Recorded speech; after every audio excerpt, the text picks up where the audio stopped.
உலக தொலைக்காட்சிகளில் முதல்முறையாகன்னு சொல்ற மாதிரி. உலக சமூக வலைதளங்களில் முதன்முறையாக இந்த நியூஸை சொல்கிறேன்.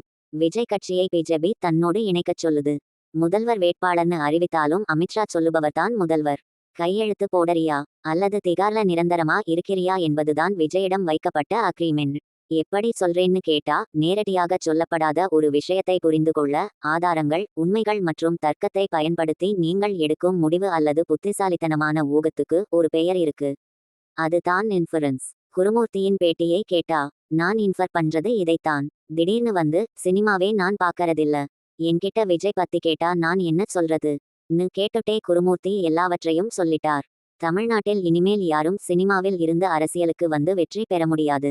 எம்ஜிஆர் வேற, விஜய் வேற. திமுகவுக்குள்ளேயே இருந்த அதிமுகவைத்தான் எம்ஜிஆர் பிரித்து கொண்டு வந்தார்.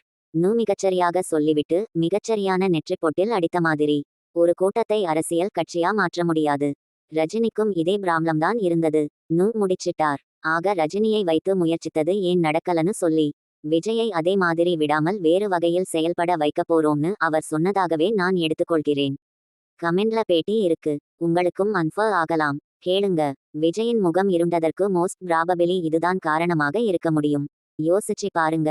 நடுராத்திரியை கடந்த 2 மணிக்கு பொண்டாட்டிக்கிட்ட கேட்டேன்னு சரத்குமாரின் நெருங்கிய உறவினர் சம்பந்தப்பட்ட ட்ரக் கேஸில் மாட்டியதால் கட்டாயப்படுத்தப்பட்டு கட்சியை சேர்க்க வைத்தார்கள்னு சொல்கிறார்கள். இது அதைவிட பெரிய கேஸ். முடிஞ்ச்.